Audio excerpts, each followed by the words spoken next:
Good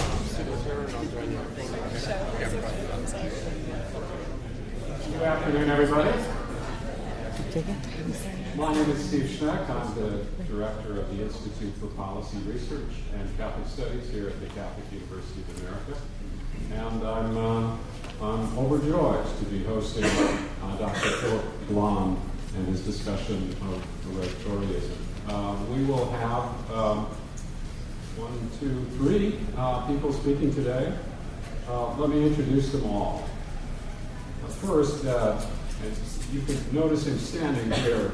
We have actually 2 people standing there. Dr. Phillip Blond has been credited with providing the intellectual framework for UK Prime Minister David Cameron's Big Society agenda. Sometimes called Red Toryism, Dr. Blond is a communitarian, traditional and compassionate conservatism that he insists is as suspicious of unchecked economic markets as it is of an overextensive national government. Presented as consonant with traditional Catholic distributism and with Catholic social teaching, Blond's theory begins with a corporate understanding of the political order and places special emphasis on the importance of subsidiary communities as critical inherent aspects of such an order. Governmentally, such subsidiarity is empowered thereby, engendering a public order that overtly relies neither on market mechanisms nor on state leadership for the social order, for policy making, or for administration. An Anglican theologian, Blond is the director and founder of the think tank Res Publica. He formerly headed the Progressive Conservatism Project at the London-based think tank Demos. Phillip Blond is a senior lecturer in philosophy and theology at the University of Cumbria, and formerly was senior lecturer for Christian theology at the University of Exeter. He is an internationally recognized political thinker, social commentator, and philosophical theologian, and writes regularly for The Guardian, Independent, First Post, and the International Herald Tribune. His talk this evening will provide an overview of his theory. He is, of course, well known for his 2010 book, Red Tory, How Left and Right Have Broken Britain and How We Can Fix It, published by Faber in 2010. And his forthcoming book, which I think is just about to appear, isn't it? Will be entitled Radical Republic, How Left and Right Have Broken the System and How We Can Fix It, which will appear here in the U.S. under the Norton label. The Institute is honored to have Dr. Blond with us today. We're also honored to have 2 extraordinary discussants for this event. First, also standing along my right side, on your left side, is Dr. William Galston. Bill Galston is a political theorist by training, one who has both studied and participated in American politics and domestic policy. In the first 2 years of President Clinton's administration, Dr. Galston served as the Deputy Assistant to the President for Domestic Policy. He holds the Ezra K. Zilka Chair in Governance Studies at the Brookings Institute, where he is also a senior fellow. He's also the Saul I. Stern Professor of Civic Engagement and the Director of the Institute for Philosophy and Public Policy at the School of Public Policy at the University of Maryland.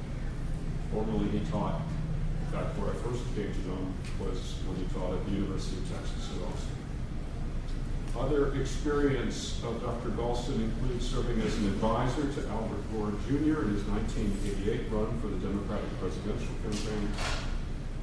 He did his doctorate in political theory at the University of Chicago. Might have been under Leo Strauss. Was it under Leo Strauss? No? He was leaving as I was coming. As you were coming. Bill's most recent book, which I highly recommend to you, is The Practice of Liberal Pluralism, Cambridge University Press in 2005. And he asked me to mention in particular that his current topic of interest is political realism. And recently he has an article that appeared on that topic in the European Journal of Political Theory that I encourage your attention. So welcome, Phil Blond.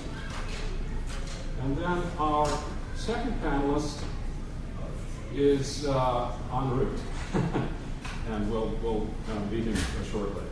And that is the Honorable Jeff Fortenberry, Congressman from Nebraska. And Mr. Fortenberry has emerged as one of the leading theoretical lights of the Republican Party with expertise regarding questions of governance, religion in public life, and political economy. He also has an extensive background in economics and in public policy prior to his public service. He also worked as a publishing industry executive in Nebraska. In Congress, Congressman Fortenberry serves on the Foreign Affairs Committee, where he has significant responsibility for Middle Eastern affairs. He also serves on the Agriculture Committee, where he helps to write the House Farm Bill in the last go-around, and serves as chairman of the Department Operations Oversight and Credit Subcommittee. The Roman Catholic Fortenberry also has master's degrees from theology from the Franciscan University in Steubenville, and a master's degree in public policy from Georgetown University. And we'll give him a big hand when Congressman Fortenberry arrives. So I think we're about ready to go. I invite Phillip Blond to begin his conversation with us. Thank you very much.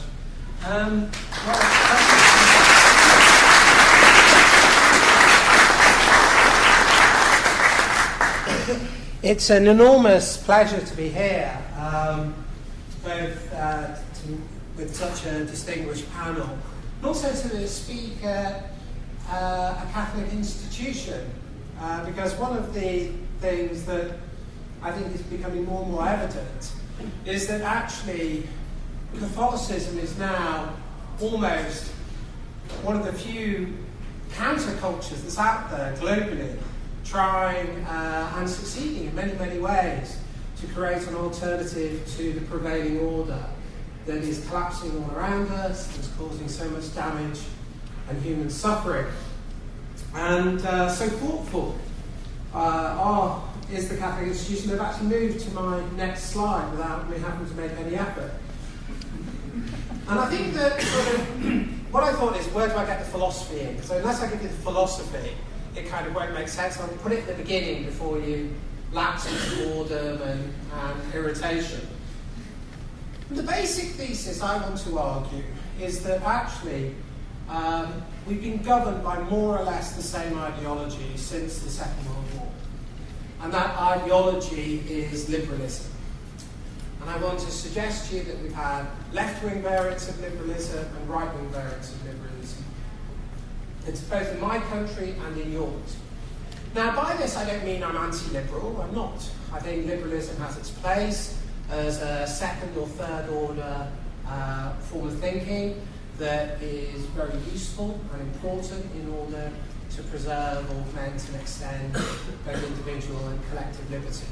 So I'm not against liberalism in that sense. But when liberalism becomes first philosophy, it actually becomes, in my view, hugely dangerous. And it actually engenders the opposite of what it hoped to foster and create. So we might discuss quite where and how that happened. But I want to argue largely that it's a result of the passage of Rousseau's thought through the left and then eventually into the right. Now, I don't want to give you a class on political theory because, you'll all kind of know more than me and argue with me, and it won't be quite what the subject is. But roughly speaking, what I want to suggest to you is that the great opposition, one that sort of fractures current American politics and politics in my country, is the misguided belief that individualism and collectivism are opposed. I want to suggest to you that individualism and collectivism are the same phenomenon, expressed differently.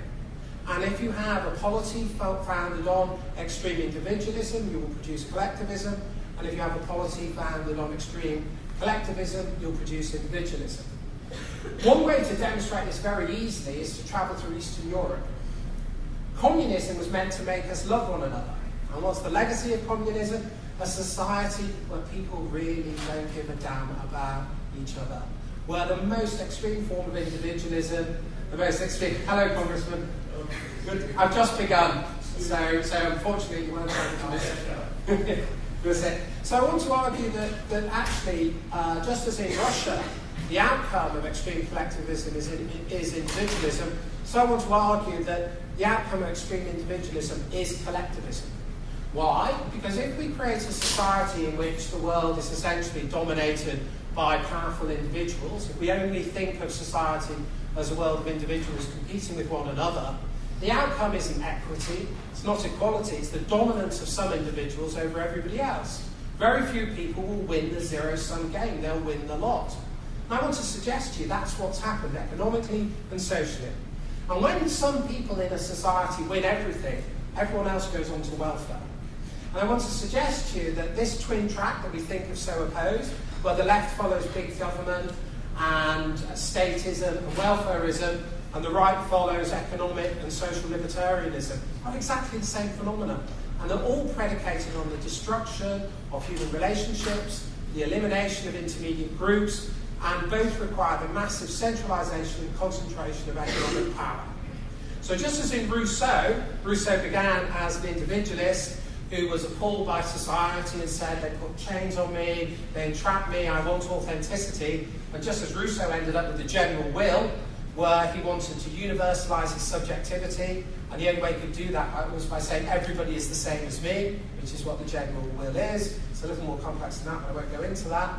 The legacy of Rousseau was, on the one hand, a certain sort of social libertarianism, together with a very oppressive form of collectivism.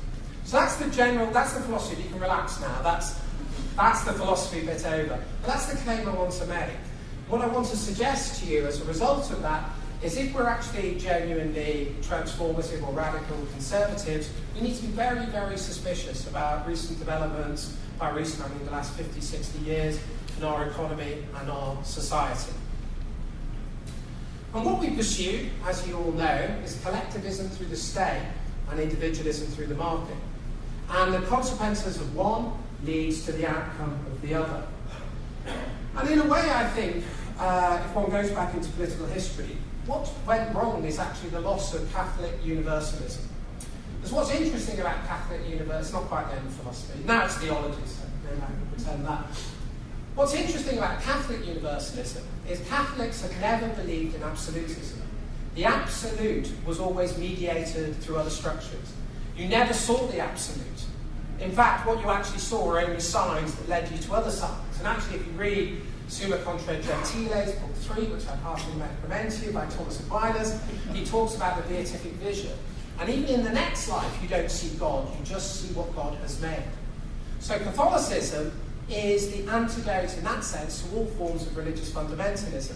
Because religious fundamentalism relies on absolutism.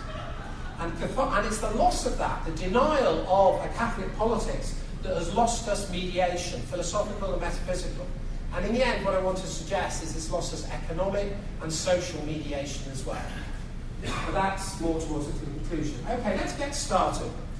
The big society in England's attracted a lot of criticism. It's been roundly denounced by libertarians and statists, which therefore is kind of quite an interesting thing. But I think whatever battles it's lost, I suspect it's won the war. But the best way to describe what the big society is trying to tackle is to look at the problems that it's addressing. First of all, it's attempting to address the social problem, the destruction of human relationships, the rise of anonymity, the fracturing of marriage, the loss of proper role in respect of parenthood, and general human solicitude and care for one another. Then there's an economic problem that big society is also trying to address, and that's the massive capture of assets and wealth by those at the very top of society. Trickle-down economics doesn't work. What it is flow-back economics that actually hugely concentrates wealth. Now, the outcome of this is what I believe we now face, which is huge centralisation of power in the state and massive concentration of wealth in the markets. And I'm a free market thinker. I believe in markets. I believe in plurality. I want mass ownership, multiple centres of entrepreneurship, of ability to enter the market, and ability to trade, augment, and extend your own prosperity and that of your families and your communities. Quickly put, I'm in favour of bottom-up prosperity, so that people's efforts can improve their own lives and that of their families. But none of that, I would argue, is particularly possible under the present dispensation. Okay, let me just give you some examples from the United Kingdom. In the UK, we know very clearly social capital, or human relationships, are declining. 97% of British communities are more isolated or fragmented than they were 30 years ago. Actually, the strongest communities in the 1970s, the weakest communities in the 1970s are stronger than our strongest communities today. That's how quickly it's happened. Social trust has halved over the last 40 years. Now, this is the United States, and you see similar declines, and this is from Putnam's groundbreaking work, which I deeply admire. And you can see again declines in social trust since the 1960s, declines in social visiting, which I think is one of the more interesting indicators, again, from the 70s up to the 2000s. And that's just people visiting each other, going around, talking to each other, forming social groups, and so on. More important is declining community involvement across all things, either public meeting at a town, served as an officer of some social club or organisation, serving on a committee, or a member of some group who wishes to achieve some social end. All of them are dipping. So what you see in both the US and the UK is the rise of anonymity and the rise of social fragmentation. Now, I'm not going to get into family because that would lead to even, another 20 minutes. But it's clear that we know family, marriage are under pressure, particularly in the United Kingdom. Those born out of wedlock are approaching half of all births. In the next couple of years or so, it will actually tip and be the majority of those born are born outside of wedlock. Why that matters is because the prospects for those children who are born into cohabiting rather than married families of actually experiencing most of their childhood with both parents present is severely constrained. By the time a child is 5, 43% of cohabiting couples will already have broken up, against just 8% of married couples. And we know from all manner of social indices that actually having both parents present is hugely important and utterly vital for the well-being of the child. Now, what's also interesting is this, when the social starts to also have very tangible economic consequences. And we know emerging from a broken home has all sorts of negative indices. None of them are necessary. And many of us, including myself, actually come from that background. So it's not in any sense an attack upon that, but it's talking about what's lost through that. And what's really interesting here in this graph is we can see that the poverty rates for single mums with children under 18 is so much higher than married couples with children under 18 or single dads. So you can see in ways in which we socially construct our lives has very extreme economic consequences for those involved. Now, I want to move from fragmentation, social alienation and loneliness, which are one of the major factors, to what I think is the key factor that big societies should address and we all need to address. This is a graph that shows GDP and wages. This here is the GDP line since just, I think, 77. You see it rising. So in short, the cake is expanding, and actually expanding incredibly rapidly. Now, what's interesting here is that you have several lines. This is all workers. This is the median wages for all workers. Roughly flatlining, but dropping slightly. Men from the 1970s, male wages dropping really very precipitately. Female wages, and you see this across the graph, rising, though of course often that's in shared households. Now what does this mean? This is the refutation of the trickle-down account, because the cake is getting much, much bigger, but the return to people through wages is getting smaller. Depending where you are on the socio-economic scale, your return from wages for unskilled male workers is you were paid more in the 1970s than you are now. So this is problematic because most people get by on wages. And if wages can't sustain your standard of living, you're in serious, serious trouble. Now, what this shows, this is from the 1940s. This shows wage inequalities, which is the Gini coefficient. It's not just wages, but since wages feed into that. We live in a society where inequality is widening. Now, I'm not an egalitarian, I believe in equity, not equality. But I think at a certain point, inequality gets very, very worrying, because it starts to describe a situation where people cannot escape from their own situation. So not only are wages stagnating or falling, but the rewards for wealth and income are accruing increasingly to the winners rather than those who stay still or actually lose. So I want to suggest to you that the issues that we face are the following: the massive concentration of assets, increasing rise in debt and poverty, and stagnant mobility. All, remember, on the background of the failure of wages to deliver. Some facts: the top 20% of Americans hold nearly 85% of total wealth. Now remember, I said I'm not an egalitarian, and I'm not. I think that you generate excellence not through equality, but through competition about what excellence might be. But there is a problem if a proportion of the population captures all the wealth. Because since I believe in wealth, and I believe in the private sector, and I believe in growth, how can you have popular capitalism if those at the bottom have no access to capital? You can't. You can't have a popular capitalist system when the bottom 50% have lost all their capital, as they did in my country. From 1976 to 2003, the bottom 50% of the United Kingdom had 12% of liquid, not housing, this is cash, liquid wealth, 12% of which to transform their lives, fund education, start a business. By the early 2000s, it was 1%.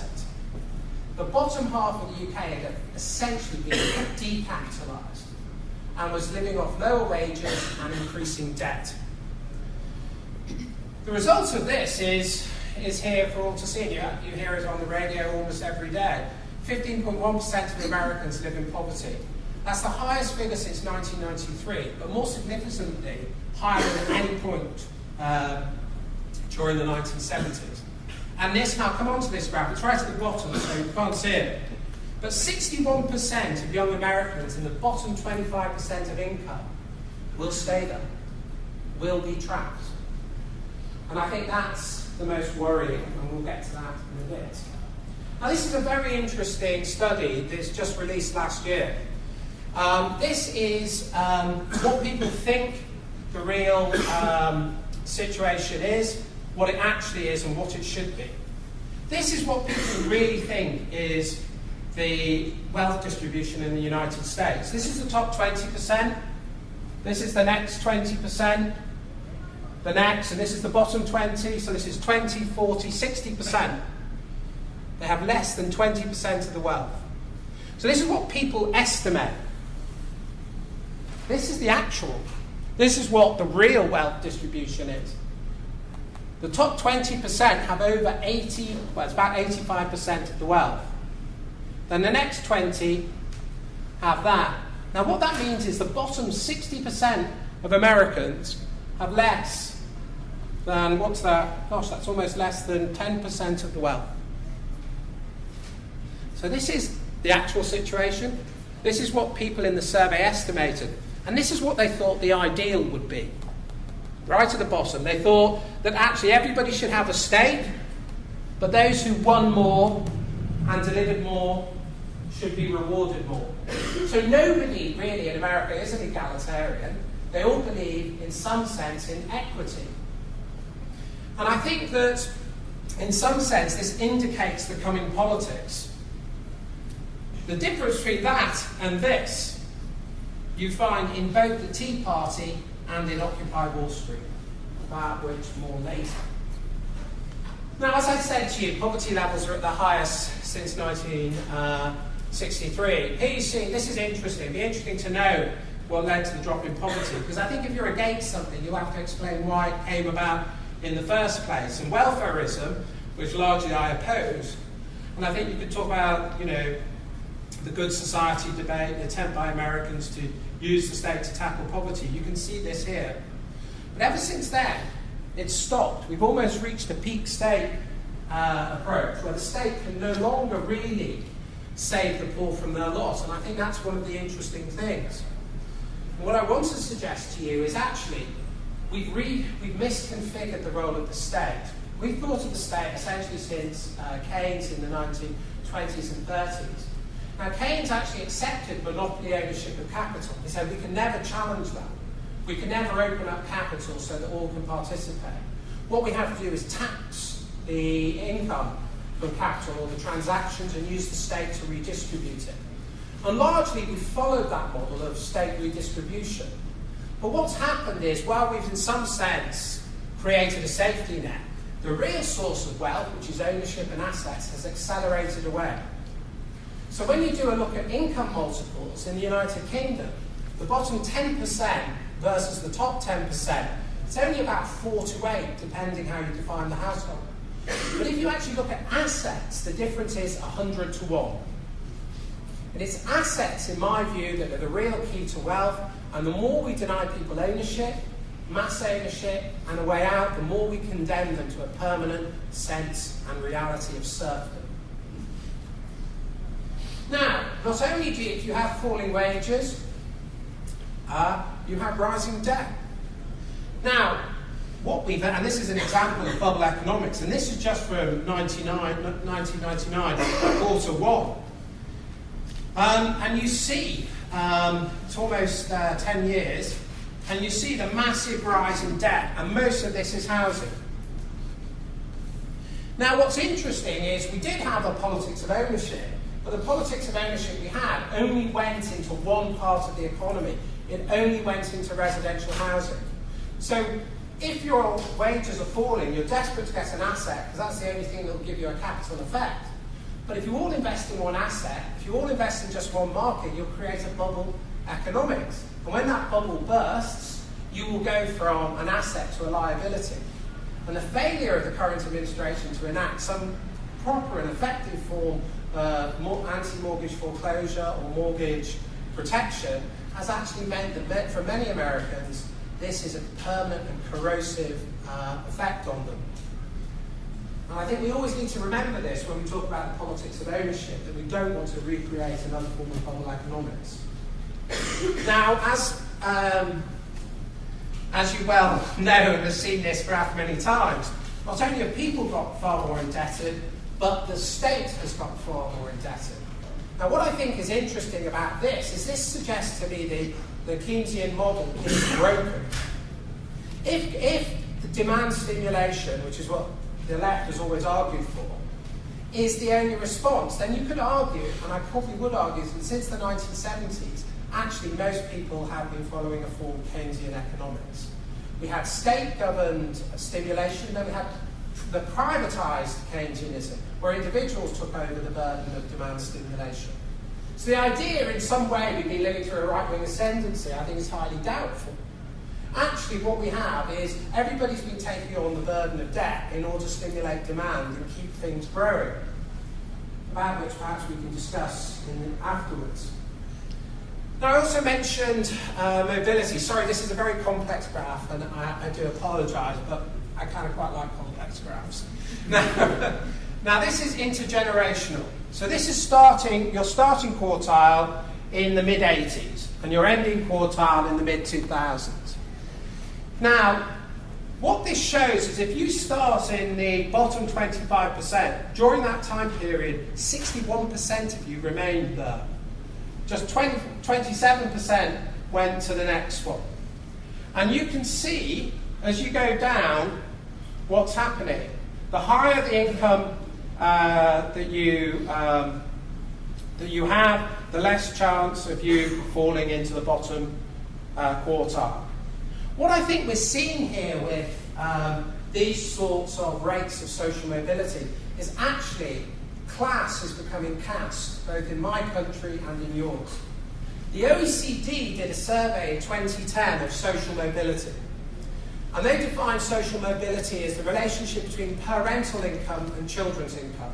The stronger the relationship, the more important it was how much your parents earned. Guess who was top? The United Kingdom. Guess who was second? Italy. There are other reasons for that. Third was the United States.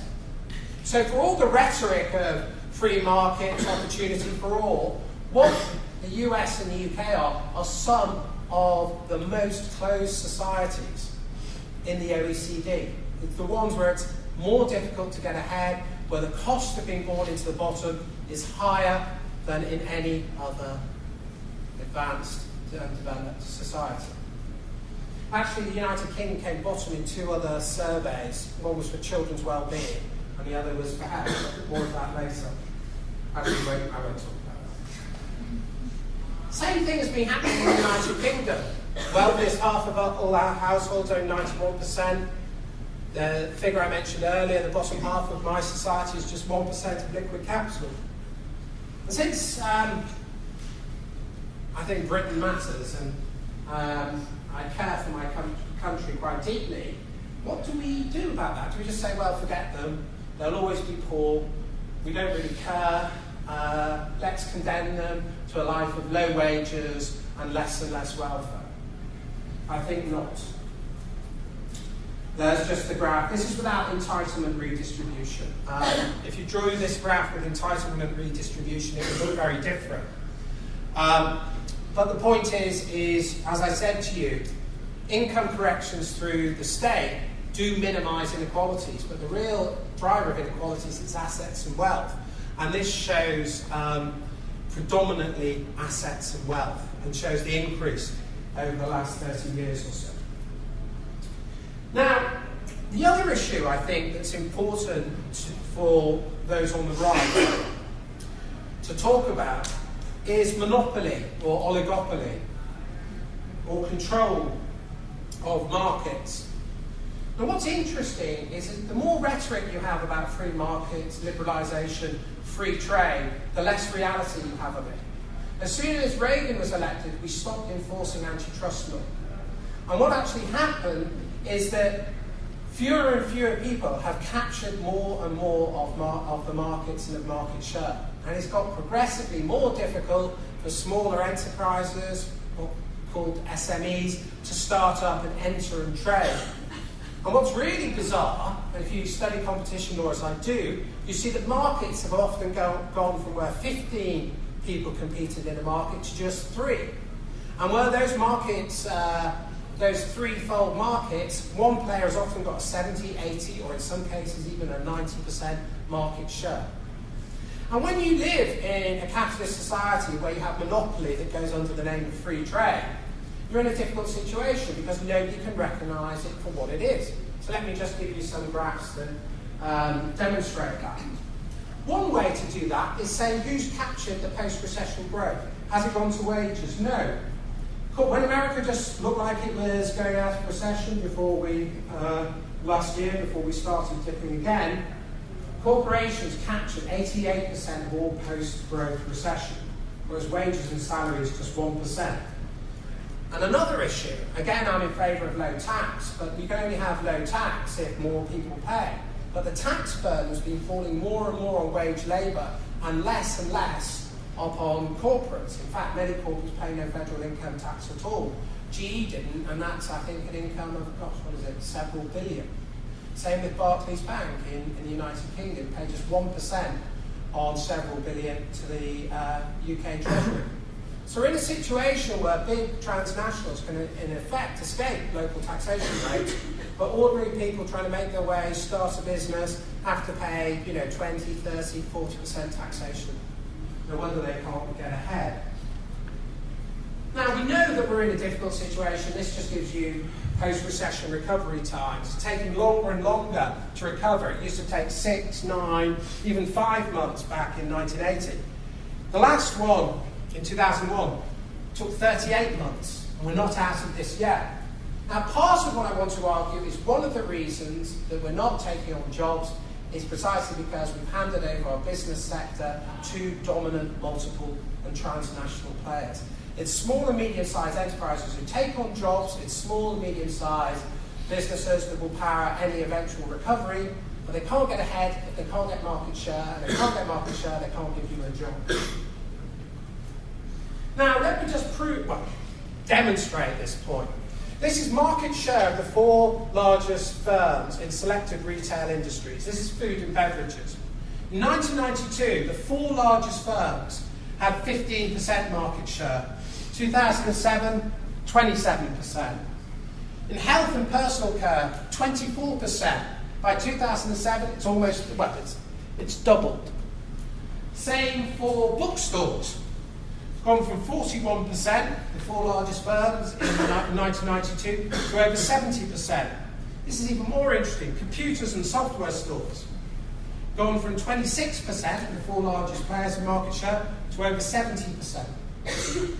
So if our markets tend to monopoly, then nobody else can share in the benefits of them, unless by wages. But hang on, wages have been falling. Just some further demonstrations of the type of monopoly benefits that flow. This is gross profits of the 200 largest US corporations, a percentage of total gross. Now, what I think here is you can see where liberalisation kicks in. And as I said, I'm a free market liberal in that sense. I want competition, I want multiple sources of ownership and entrepreneurship. And you see, it actually tackled the problem. But what's interesting is around the mid-80s, the trend started to reassert itself. And we failed to come up with an answer to that. And you see something similar in this. This is the revenue of the largest US corporations. And you can see again, liberalisation, bang. Then the decision, in effect, not to enact further antitrust reform, huge rise. So what I want to demonstrate to you is that, this is another disturbing statistic. These are employment losses by business size. These are small businesses. These are the businesses that are losing jobs, and the big transnationals are hanging on to them, relatively speaking. So unless we can save American small businesses, we're not going to be saving American society. Now, when you have a private sector market that's rigged in the interest of dominant players, where nobody else can get ahead, what are people going to do? Well, of course, they turn to the state for welfare. What else can they do? People need to have homes, need to stay in them, they need to make ends meet. You have massive demand and rise in welfare. Since 1980, this is a graph showing the percentage of the US population living in a household receiving some government benefits. Shoots up. And what I want to suggest to you then is there's a structural relationship between a private sector, in some sense being captured by vested interest, that can no longer distribute mass prosperity and mass assets, and the rise in welfareism. And if we're serious about creating an open, free, successful, prosperous society where all can benefit, we have to tackle both at the same time. The trouble is, once entitlement reaches your middle classes, it's almost impossible to remove it. You have terrifying ads. I was watching them this morning in my hotel room. People want to take away my healthcare, tell Congress. But what we need to do to tackle that is try to create ownership and opportunity and return from that ownership for more people, so they don't need to turn to the state for welfare. Because if we stay as we are, we're in ever declining circles. The players at the top will extract more and more, and everybody else will have less and less. So to conclude the negative, critical section, what's gone wrong, what I want to suggest to you is that we've actually, just as there's a dual relationship between left and right in terms of liberalism, so there is in terms of welfareism and market monopoly. And both have encouraged the rise of bureaucracy, asset concentration, and what they've done is strip us from our economic productivity, we're just viewed as passive consumers, our associative power, and the ability to make a difference. So that's the issue and the problem that we try to address in England, and hopefully it can transmit elsewhere. So what is the big society? What do we want to do? Well, we're nothing if not ambitious. We want to remoralise the market, we want to relocalise the economy, we want to recapitalise the poor, and we want to have a different model of the state, such that it can actually create different options for people. So how do we do it? Well, first of all, we need to create a society of greater social action. Less Saul Alinsky, and I think the limits of, President Obama was a community organiser, but I think the limits of Alinsky's work is that all he was doing was creating a more effective state. He was trying to reconnect isolated communities with the state. That's fine, that's good, but it won't change the fundamental welfarist and monopolised model. What I would argue is we need to start a whole new sphere of small and medium-sized enterprises. We need to grow the economy from the bottom. We need to make social enterprises, charities, cooperatives the basis for social change. We need to give people a way of transforming their society from the bottom up. Now, in respect of Catholic teaching, this obviously emphasises charity and subsidiarity, but it's also the distributist principle and the principle of ownership for all. Now, in Res Publica, in the United Kingdom, our first report was called The Ownership State. And it's very odd being a think tank when you have an impact, because you never quite sort of can grasp it, really. And in this paper, we argue that what we should do for public services for the state is mutualise all public services. So instead of public services essentially being formed by employees who are lowly paid, often underskilled, at the front line, and they're often ineffective, create ownership models so that people who work in the public services actually own their own companies, spin them out as employee shareholding companies. And we know the employee shareholder model has massive productivity gains. Employee-owned companies outcompeted the FTSE 100 in the United Kingdom by 10% every year of the last decade. The ability to work together and own together can absolutely transform things. Let me give you one example. In the West Midlands, which is in the West Midlands of the United Kingdom, we had a council spin-out where they formed a mutual company for caring for adults and children. 3 years later, they spun out in 2006. In 2009, they did an audit.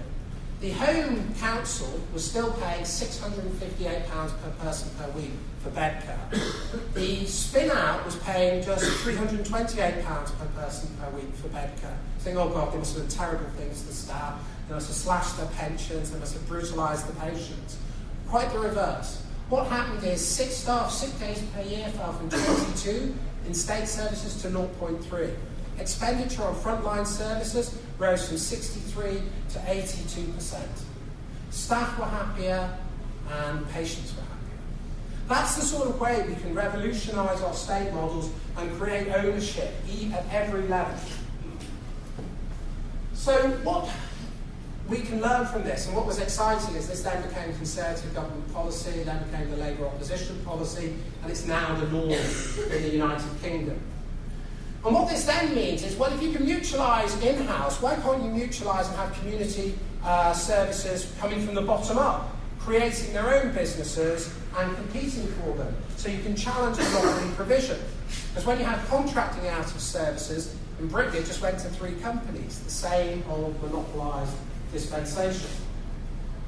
Now, what we argued in Buy, Bid, Build, which was one of our subsequent reports, is that actually, if you're poor and if you're the recipient of a budget, why don't you have the right to come together as an association and take over that budget? Why don't you have the right to re-civilise the state? Why can't a community that's often had literally millions, if not billions of pounds spent on it over the decades, take over those budget lines, run it through its own community, and actually produce income and need and delivery at exactly the same point? And we know that any public sector budget loses 20% of its budget each management line it goes through. So let's eliminate those management lines, put it as close to the community as possible, and let the community grow capacity around that opportunity. And again, that's become law. It's in the localism bill that is the most radical bill for civic empowerment I think we've seen in the developed nations, going through Parliament, and it should get the Queen's assent sometime around Christmas. Now, in that bill, there's community right to buy, there's community right to challenge. It's essentially ways in which we can take over and civilise the state. There's massive public asset transfer there, so people can use public assets that are often used badly for their own benefit. One of the most interesting ideas is the idea of a self-defining neighbourhood, because you ask, well, what neighbourhood? And if you can make a case that your neighbourhood is indeed a neighbourhood, you can self-create your own community simply by getting enough people to say, this is our area, this is our neighbourhood, we want the state not to supplement us with income, we want it to capitalise us. Because if we can get those income streams, we can capitalise the effect and we can change everything. Now, there's lots of other stuff that's happening in Britain in this way, the Green Deal, where people's homes can be retrofitted for energy efficiency, the savings are paid for over 20 years. But actually, precisely because the savings are most when you come together, you can broker in new forms of investment like community incineration that can actually produce real asset returns for people. So the new agenda is really about creating a state that's no longer about welfare dependency, but it's about creating an asset effect and an ownership effect. And so bottom-up businesses can grow and foster and challenge. It's about creating relationships and social capital. Now, if you all feel, well, this is kind of soft nonsense, I'm not poor, I don't need to associate, I can stride bravely on by myself down to the local shopping mall. Think of pensions. In pensions, normally speaking, you lose 30 to 40% of their value by the time you retire because of management charges. It's literally as high as that. If people could associate and pool financial expertise, they could eliminate that and have a pension pot that's 30 to 40% higher than it normally is. Association isn't just the key for the poor, it's the key for the rich, and it's the key for wealth as well. And in some sense, that's the true Catholic insight, because actually when you associate, you can create out of little very much. We're just completing a study of Lombardy in northern Italy of small business development. And actually what they do in Italy is small businesses compete as supply chains. And as supply chains, they can outcompete the multinationals. Whereas in my country, and I think increasingly in yours, small businesses flap on their own. They don't know where they're near the technological frontier, and they're not able to raise the capital they need. If you have a relationship, people will lend across it. And in Italy, you have business-to-business lending, which is quite unusual. So, to conclude, the form of liberal ideology that we have followed, largely since the Second World War, has, I think, failed, and we're in the midst of seeing its failure now. Individualism, long thought to be a right-wing position, is actually left-wing. And what's happened is individualism as a left-wing libertarian ideology has passed over to the right, who then use it to talk about the form of economics that would be free of government. But the trouble is, as I hope I've shown, that produces greater dependence on government. And if the old left and the old right are polarised around the same principles and therefore aren't polar at all, what we need is a new settlement. And that new settlement is a market that's open for all, that properly challenges monopoly and oligopoly, where public and private procurement are open to new bottom-up business ventures, but they can only happen if those at the bottom have the capacity, the money, and the agency to challenge. And unless we create something like this, we're not going to break out of this cycle. And I think we all know that that is not an option. So the principle we need is an economics of mass prosperity that creates real wealth for all Americans, a government that doesn't deliver so much as facilitate and enable, and one that allows localities to be the source and agency of their own recreation, really. And this means that we need to change how we operate, how we raise money, and how we think of our development and our education. And if we do that, I think we can get out of all of this. And that's a bit of the big society. There's more, but I better shut up, because colleagues are very kindly going to speak.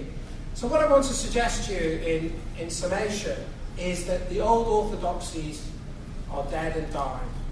And what has happened is the centre has shifted and the agenda has shifted. The Tea Party and Occupy Wall Street are two forms of recognition at the extremes of this shift.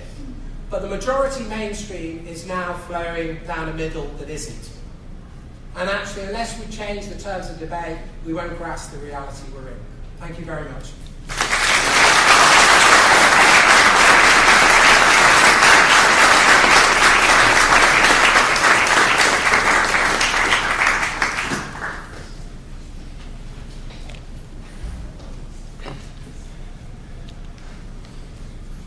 I'll turn it off, sorry. Yeah. Don't want that shining behind me.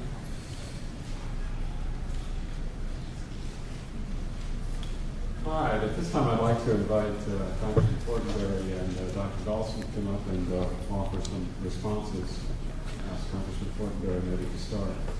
Each will talk for about 10 or 15 minutes. We maybe have a little bit of discussion. Dr. Blond may want to respond to some of the comments. And then, as soon as possible, we want to turn it over to you folks, since we have such a distinguished audience with us today, to pose your own questions. So, Congressman Fortenberry. Thank you. Well, good evening, everyone, and thanks, Steve, for hosting this event. I want to also thank Dr. Andrew Abella, my friend, who gave me a call about 4:05 and said, "Where are you?" I've just gotten off the plane and we scrambled over here, but I'm glad to have the opportunity to spend a little time with you. And it's always good to see my new friend, Phillip Blond. I guess I could say I'm a new student of Phillip Blond's work, and I finished the introduction to your book, by the way, read Tory. I say that with a little bit of apprehension because there's a reason that the football team in the Northeast is called the New England Patriots, not the New England Tories. And it goes back. I realize this, yes. Some tense moments a couple hundred years ago, but I think we're past that now. So. Yes. But it's a privilege to be with here with Phillip Blond and listen to his words, and I hope to have the opportunity to dialogue with you a little bit more about some of his provocative and profound thinking. I come from Nebraska. Now, as I was listening to Philip's presentation, I kept thinking, what are the anecdotes here? And he laid out a number of potential large-scale structural changes that flow out of the philosophy of the person and the community that I think are quite sound. But if you look at Nebraska as a model, we have one of the lowest unemployment rates in the country. And I'm constantly asked why Nebraska doesn't seem to suffer the types of difficulties, social, political, and economic, that other places in the country do. In fact, a New York radio station called me one day and wanted me to talk about this. I was very, very tempted to give them a one-word answer. Now, how many of you are from the Midwest? Okay. The one-word answer I was going to tell them as to why Nebraska is successful is detasseling. Now, how many of you have detasseled? Okay, Steve, 2 of you. Detasseling happens when detasseling is a process by which you pull the tassels of the corn crop so that the pollination, hybrid pollination doesn't occur. Well, what happens in Nebraska is large groups of children, including my daughter, are recruited to go do this. And it's a long, long tradition. You get up at an unseemly hour in the morning, and you go into a field that is cold and wet when it's just about light, and you work all day long pulling the tassels off of the corn that the machine missed, fighting off insects, fighting off corn rash until it's blazing hot, and then you're done. And you do this for relatively low wages. But this relationship that occurs at the earliest stage in life between effort and reward is really profound, I think, in terms of shaping the character of who we are as people. My daughter was very willing to do this, and she's 14 now. She just did her second year. It was pretty tough, though, at the 4:30 a.m. Alarm clock going off to convince her that this was worth it. But then she got a paycheck. In that first year, she earned about $550. Was quick to point out to me that $60 went to the government for taxes, and I thought that was very interesting. But she eagerly did it again this year. The reasoning behind, I think, one of Nebraska's, or the reasons behind one of the reasons, the outcomes of Nebraska are this. We have a very strong agricultural-based society. We have lots of farm families and lots of farmers and ranchers. Now that's under great duress as well, with further concentration of wealth and land in fewer and fewer hands. The average age of the farmer is now 58. When I got into office about 6.5 years ago, it was 54. So you have this problem there. But nonetheless, the good stewardship of farmers and ranchers, and the fact that we've had good production years, good weather, and reasonable stabilization policies in agriculture by the federal government has led to a very strong economic output. The second factor is we're very entrepreneurial. About 80% of the people where I live in Lincoln, Nebraska, work in small businesses that are 20 persons and under. We have a pretty good diversity of manufacturing and financial institutions and small businesses that are operating in our culture.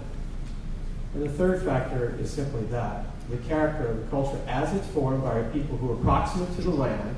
And if you grow up on the farm or near the farm or have relationships on the farm, the whole concept of natural virtues comes pretty easy because you have to live it out. The cow has to be fed in the morning. It's not a question of whether you feel like it or not. It has to be fed. Families pull together and work together. They have a natural rhythm to life that is harmonious with the seasons of life. This gets reflected in small towns in Nebraska, which still, some, particularly in areas that are losing population, are under duress, but in the area where I live, they're not, where townspeople reinvest in the town, in community centers, in hospitals, in schools, parochial and otherwise, and take care of one another. The third factor is also reflected in the fact that we didn't have any financial institutions go bad. Now, in 2008, I was in Congress when the Secretary of the Treasury came into the meeting with us, and he handed us a piece of paper that even a simple congressman could understand. It was one page, and he said, "You have to pass this right now. We are on the verge of economic Armageddon. We are on the verge of financial collapse. Just don't think about it. Just do it. This is what you have to do." Now, some of us said, "Hold on, time out. Sun came up this morning. I think the sun's going to come up tomorrow morning." I called all my bankers back home, and they weren't aware of this looming catastrophe, didn't have this heightened level of sensitivity to it. But nonetheless, we all know that some major institutions with high concentrations of assets had created exotic financial instruments that they didn't even know what was in them. And they bought insurance on them, and companies that sold insurance, and this is all interconnected internationally. So the United States taxpayer ends up spending $60 billion to bail out firms from England and France and Germany. None of you know this. Giveaway of your taxpayer money. That's Philip. It's proving Philip's assertion of this interconnectedness of the concentration of wealth that is reflected in something that he did not talk about in this presentation, but which I've mentioned publicly before in terms of what I call an offshore aristocracy, and what he calls offshore aristocracy, and I've borrowed that term. But in Nebraska, we have a bank on Main Street. And the bank on Main Street loans to the farmer, the small businessman, and guess what? He knows how well that farmer is doing. He knows how well that small businessman is doing because it's in his neighborhood. And it's in his interest to take responsibility to help shepherd that farm or shepherd that small business through any difficulties because he has a direct connection to the outcome. His well-being is directly tied to the outcome of the well-being of that farmer or that small businessman. Now, the antidote to too big to fail is lots and lots of market players that take responsibility for the assets in their portfolio and distribute capital through normal market mechanisms where you do have a free enterprise. It's liberalized, and people have access to it and can take risks. Well, again, in Nebraska, we had one financial institution that went and bought property in Arizona, got out of its lanes, and it had a little trouble, but the rest of them didn't. Because we didn't take advantage, either as a people or as institutions, of the liberalized credit that was out there. Probably because we're smaller and we're exposed and didn't know how to do such things. but nonetheless it's not in our character as well. And that character flows from the formation of who we are, primarily as a people rooted in the land. And so that's the long reason why I think Nebraska does a little bit better than other places in the country. Another factor here, though, is the fact that government has not overspent. I used to be on the city council in Lincoln, Nebraska. Guess what? We had a budget, and you had to meet it. And there was never enough money for all the police officers that you wanted to have, or firefighting apparatuses, or the perfect amount of street overlay, or park manicuring you'd like to do. But you had to find the point where what you believed would be reasonable taxes and fees with reasonable public services. And you voted on it, and you even explained it to people. That's what that's the way the democracy should work. And one that has a healthy balance sheet. The federal level up here, because we have a big credit card, 40 cents on every dollar is being borrowed to prop up some of the underlying problems that Phillip so well pointed out. And that's the struggle going on right now in Congress. It is reflective of a deeper philosophical divide flowing out of a set of philosophical errors that has not been institutionalized, and then we're trying to pick up the pieces of it. Now, Phillip said the old orthodoxies are dying, but nobody really has given rise to one that's going to replace them. So that's why I find this message particularly refreshing. A couple of other comments on some of the specifics of what he said. I think if you look at what Phillip was talking about in just three broad categories, the political issues, the social issues, and economic issues. Again, in regards to economics, I am just such a firm believer that small business entrepreneurs are the way out of this. That's the ownership society that Phillip's talking about. That's what will create multiple players in the marketplace. That's what will empower people through asset ownership, not just to be dependent on wages. And that is what gives rise over time to long-term prosperity, wealth, and responsibility. Remember, when you create this imbalance like we have, we've got all these people stacked at the top. It's not a person, there's no boogeyman out there. It's an institutionalized system. It's a systematic problem that we have, where institutions have become so large that I think I invented this system, this saying that it was disputed whether or not I was the actual author of it, but when all of this financial problem was occurring at its height in 08, remember the phrase that these institutions are too big to fail, therefore we have to bail them out. If they do fail, it's a cataclysm. I said, they're not too big to fail, they're too big to succeed. Nobody understands what's in their portfolio because nobody has a responsibility for it. So bringing it back to a smaller scale where there are multiple players creates not only ownership but responsibility. And when you have responsibility, that's in the context of community. So some of this fragmentation of community that Phillip has so rightly pointed out would be resolved, some of it, not all of it, would be resolved by returning to this more diverse economic model. But more fundamentally than that, I want to tell you just two quick stories. Phil talked about this isolationism and loneliness. Do you know Matthew Ford? Know of it, don't you? Yeah, I was with Matthew Ford, who had an extensive work, he's from England, on this very problem. Father Groeschel is a priest. Many of you who are Catholic perhaps have heard of him. He's a Franciscan priest, a new order that was formed in the Franciscan tradition. He's in New York. They have religious orders around the area who work with the poorest of the poor in various manifestations of social outreach.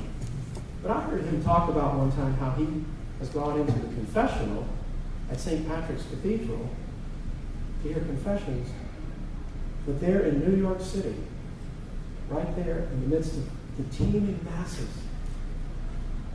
people who are Jewish, who don't hold a religious tradition at all, just come into the confessional, just to have somebody to talk to. This isolationism and fragmentation from one another in community is a very, very real problem and concern. And in that regard, regarding the social part of the talk, and then I'll move to the political angle and I'll stop. There is an institution in Nebraska called Boys and Girls Town. And at Boys Town, This is a place where children who are on a pathway to destruction or even death, who are standing before a judge, and the judge says, you're going to jail, or you're going to Boys Town, you choose. They take these children in. This is a place where children would show up in the middle of the night because the family caregiver, grandma, or whoever it was, just couldn't handle it anymore and just puts them on the bus, just show up. They have a remarkable model of intervention. In fact, it's so successful that about 90% of kids reintegrate successfully back into their communities. So successful that about a third of those kids actually end up joining the military. Now again, here's a child that's so deep into delinquency that they're on that pathway to really hopelessness and despair, even death, is so turned around in a few short years that they're willing to join an institution that is about a noblest of ideal, self-sacrifice in the name of some mission that is higher than you, that requires you to submit to an authority, that requires self-discipline. They are so self-possessed that they willingly do that, a third of these kids. It's an amazing model of intervention. How do they do it? Well, guess what they do? They put the child in the care of a loving and nurturing mother with a caring, protective father in a family where there are rules and discipline and expectation and love. So if we're constantly, those of us in government, understandably so, because we have such deep woundedness and brokenness all around us, we're trying to figure out a way out of these things, and it's naturally to set up some other program or some intervention model. But here we are.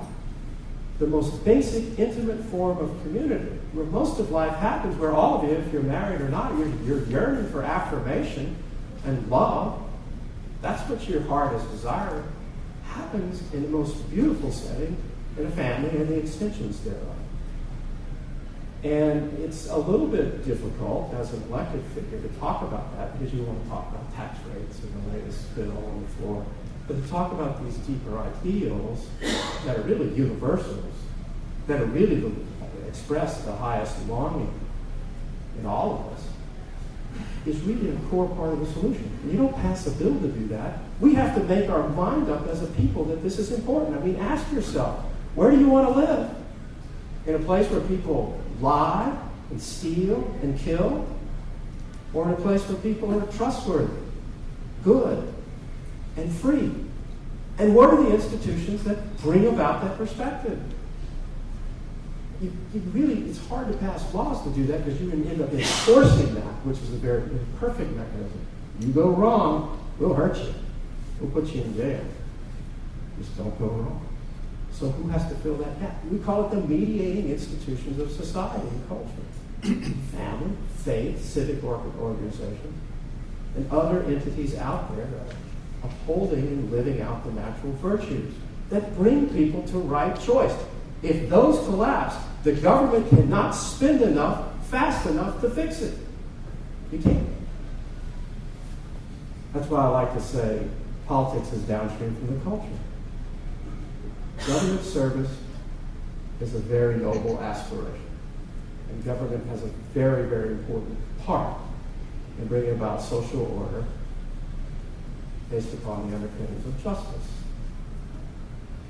But it can't solve everything by itself. It's not capable, and that's not its purpose. If we're going to live in a liberalized democracy, democracy cannot bring about the values upon which it rests. So let me just stop there and thank you, Philip, again for your provocative comments and your insights. I want to take a little bit of liberty here, if it's all right, Andrew. I want to introduce someone. Would you stand up in the back? I met her about an hour ago. She works in my office now for a couple of weeks. Aya Chebi is from Tunisia. She is a human rights activist, a young person who is trying to fill the vacuum in a society that is now shifting from autocratic, strong rule to one that is looking at how to creatively embrace liberalized democratic ideals. So I was offered the chance to have a young person just come into our office and observe. And that's what happens when you come to work for me. You end up in front of Phillip Blond and all sorts of distinguished people like yourself. And so we just threw her in. But I wanted to make note of her and her, I think, good courage in coming to the United States to learn from us. Because, again, among peoples who do not have the foundations that we have in this country, it's very difficult to turn a switch and have a liberalized democracy overnight. So I wanted to come in and also thank you for your willingness to engage a little bit with me. Did I talk too long? We're in good shape, Steve? Okay, thanks, everyone.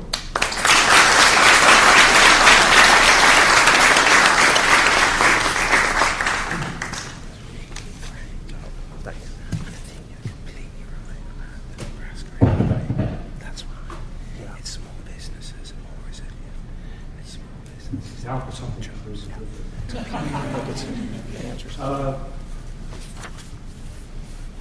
I'm tempted to test, that I'm the victim of bait and switch. When I received this invitation, I moved heaven and earth and was assisted ably to procure a copy of Phillip Blond's previously mentioned book, read Tory, How Left and Right and Both in Britain and How We Can Fix It, and I read it carefully twice and made notes and prepared a commentary based on that book. And imagine my surprise. Oh, I'm sorry. When there was a completely different presentation. But I will do my best. I will do my best to integrate my previously prepared remarks with my off-the-cuff reaction to the talk. And let me begin by characterizing Dr. Blond's talk, and like Gaul, it's divided into 3 parts. There's first of all a description of a state of affairs, and nearly all of the charts that you saw, very interesting ones, have to do with a factual description of the state of affairs. And I'm not going to spend a lot of time quibbling with that. Although I could quibble in some respects. For example, the question of the direction of social indicators. Are they uniformly negative? And the answer to that question is no. The rate of divorce in the United States peaked in 1980. It's down by more than a third since then. After the welfare reform of 1996, there were many fewer people receiving cash assistance and many more people, including single mothers, in the workforce. Teen pregnancy rates have been declining sharply. I say proudly as one of the founders of the National Campaign to Prevent Teen Pregnancy. The crime rate is in many urban centers as low as it's been in 4 decades, etc. So I do not accept the proposition that all of the social indicators in the United States, or even the most important ones, are necessarily pointed down. But I don't want to spend any more time on that. I want to spend a little bit more time on the 2 other sections of Dr. Blond's talk and also in his book, having to do with the diagnosis, why are we where we are, and also the prescription, namely, how do we get out of it? This is a classic medical model. You come in with temperature. The question is, first of all, why do you have no temperature? And secondly, once you know that, what do you do about it? Fine. So,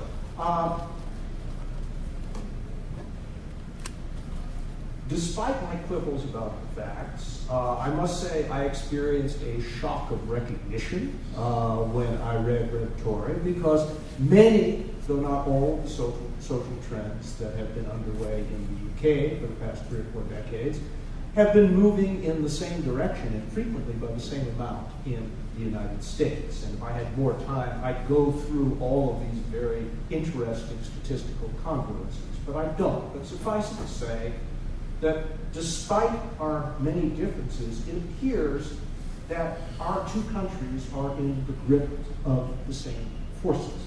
And then the question is, what are those forces? Well, Dr. Blond has given you one analysis. I'll call it for short Rousseau Run Wild. But let me give you another one. This is an alternative narrative. An alternative to centralization, demoralization, loss of alter ego, etc. It goes something like this.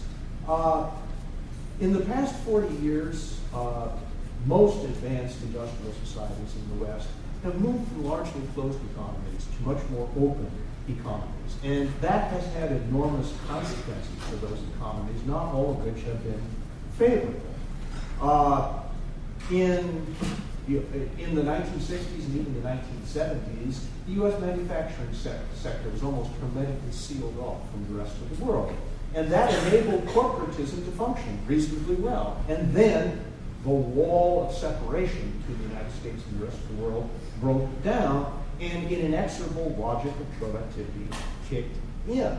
If you have lots of other countries beginning to enter the global marketplace and produce goods that are initially inferior, but eventually, with technological progress, of equal quality to many U.S. goods, but at significantly lower cost, that put an enormous pressure on the U.S. manufacturing sector, and it forced the U.S. manufacturing sector to get a lot leaner, to substitute capital for labor whenever possible in order to be competitive.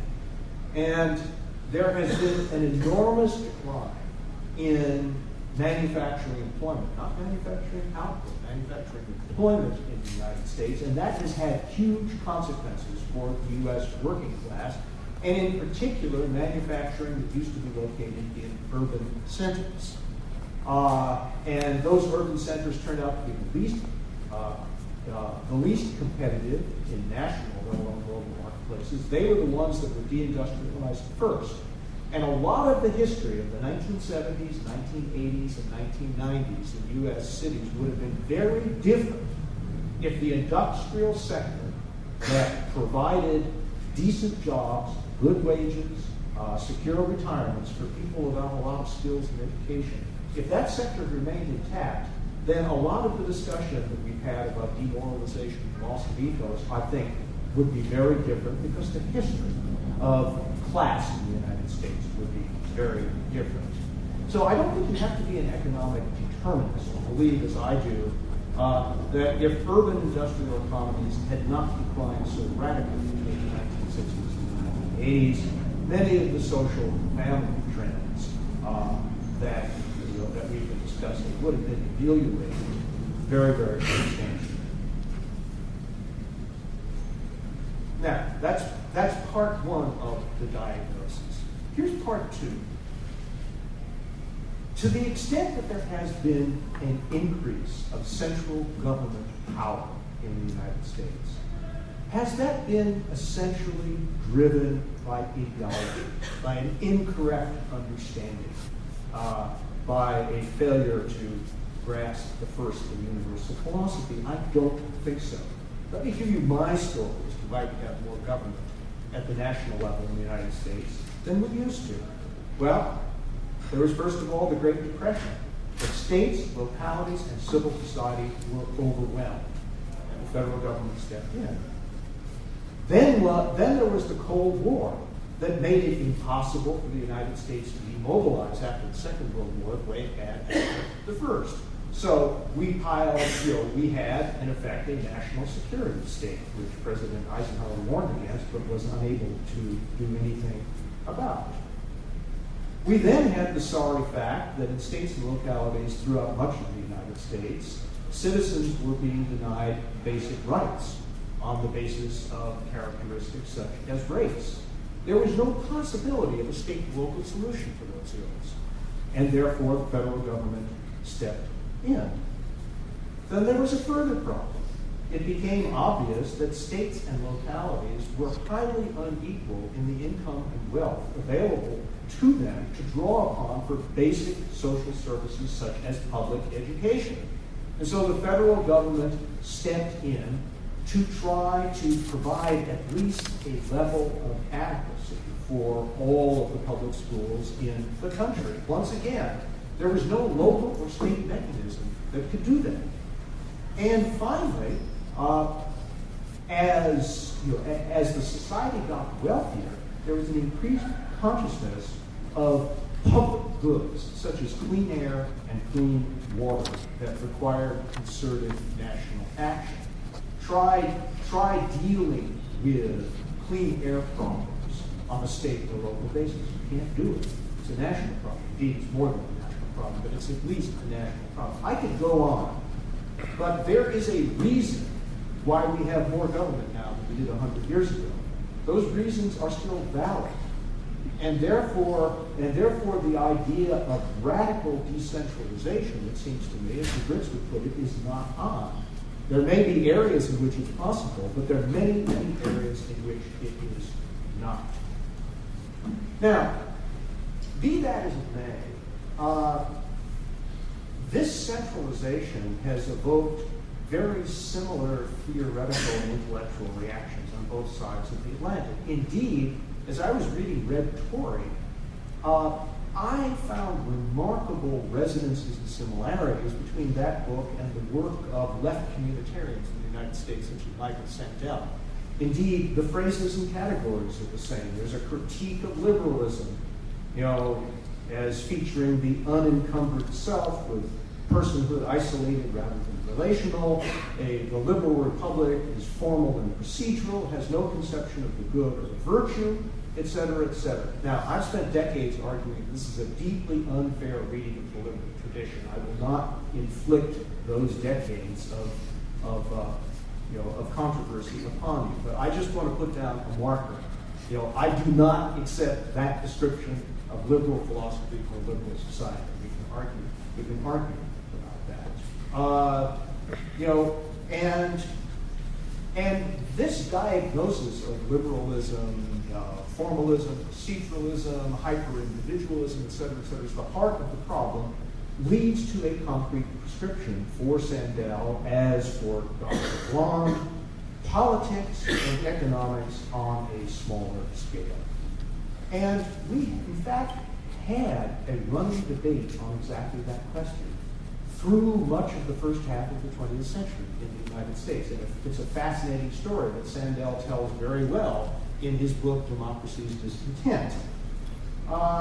And there was an argument between the Brandeisians, who wanted to use law in order to prevent the formation of large economic entities, as opposed to the New Nationalists, who wanted to use law to regulate those entities. And there was a shooting war between those two great schools of the United States, which the New Nationalists won and the Brandeisians lost.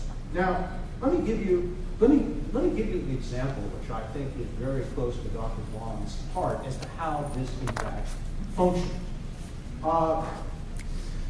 In 1910, most businesses were local. In the 1920s, you had the rise of chain stores, the precursors of Walmart, which exerted pressure on local Main Street businesses and drove some of them out of business. And the question was, would the law be used in order to prevent the chains from coming in, or in some cases, in order to prevent the chains from forming in the first place? And after a 20-year battle, the answer to that, the question was answered in the negative. Now, why was that? Well, let me be blunt. In the end, the promise of better products at lower prices won the day. And 75 years later, with the growth of Walmart, you have the same controversy with the same consequences. And the moral I draw from this is that without the widespread disposition to make economic sacrifices in the name of the stability of local communities, these pressures of price and quality will continue to prove irresistible. I'm tempted to compare Tesco in the UK to some of the, some really dilapidated mom and pop stores with very poor products, etc. It's not clear to me that the latter is superior to the former along any dimension, but we can argue about it. But to cut to the chase, today, when real household incomes are declining so sharply, the appeal of lower prices is stronger than ever. And I find it very difficult to imagine a change of ethos anywhere in the United States that would suddenly make people willing to pay 10 or 15 or 20% more for the same products or not as good products. Now, I then get to the issue of prescription. And have I run out of time? No, it's great. Carry on. I then get to the issue of prescription, getting from here to there. What are some of the issues? Well, I find it very striking as I read Tory. Dr. Blond writes as though Britain is self-contained, insulated from the rest of the world, as though national policies will succeed or fail based entirely on internal considerations. I found almost no explicit reference to global markets, global competition, and the pressures that they exert on national economies. That insulation, as I've argued, is certainly not true for the United States, and to tell you the truth, I doubt that it's true for the UK either, although I am ready to be instructed. There is something very important that our two countries have in common right now, namely, we're both in the grips of a profound long-term structural fiscal crisis, which will demand a substantial measure of austerity, which Prime Minister David Cameron has already launched in the UK, which I suspect will become all the more necessary in the United States the longer it's deferred. And what that means is that devolution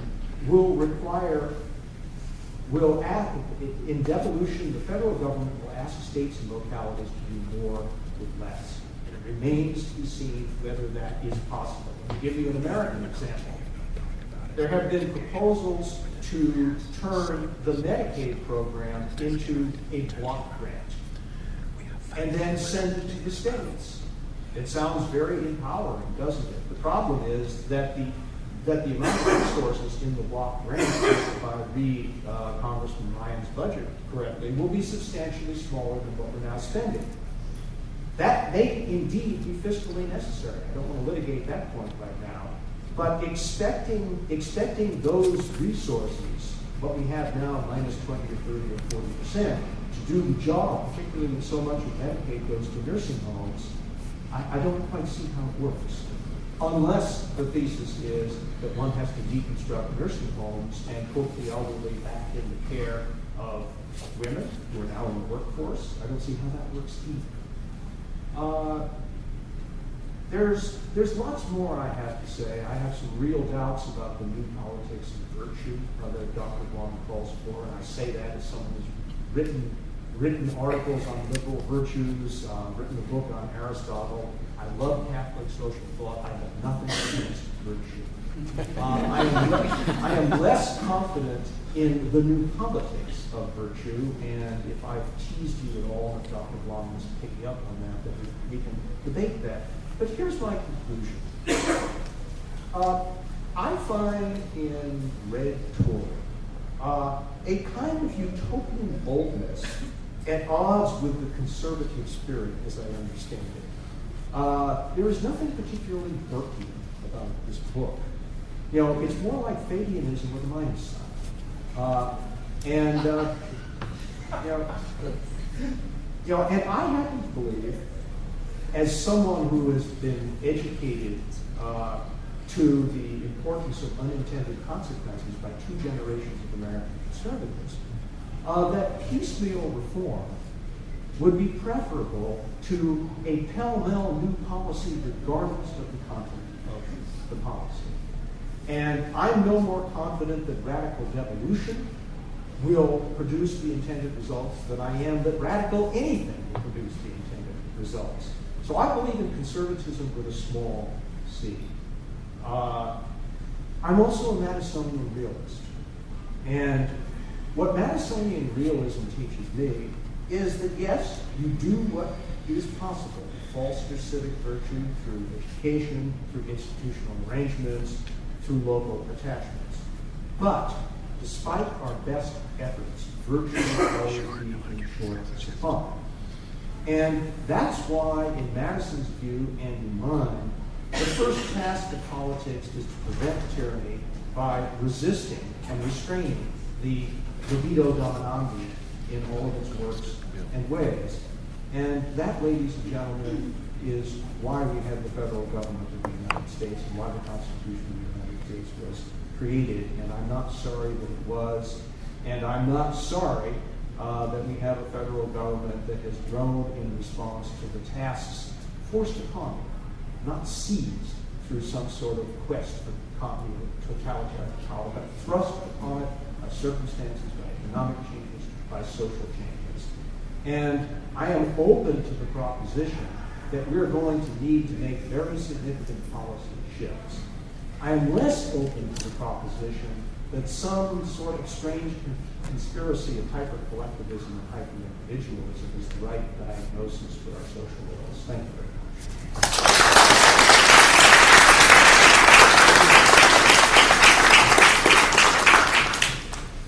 Dr. Blond would like to respond for just a couple of minutes, and then we'll open the floor for some discussion.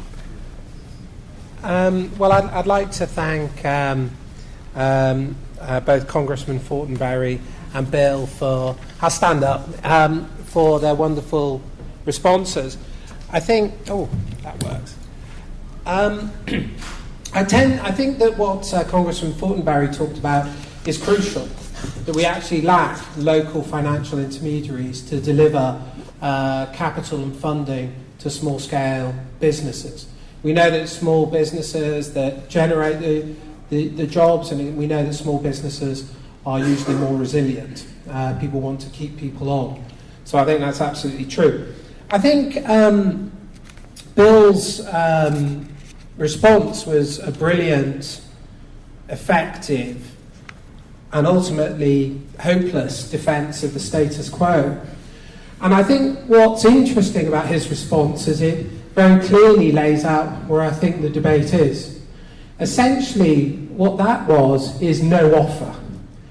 The maintenance of the status quo, the maintenance of the same, coupled with a failure really to grasp the issue as it is. Let me just take a few examples.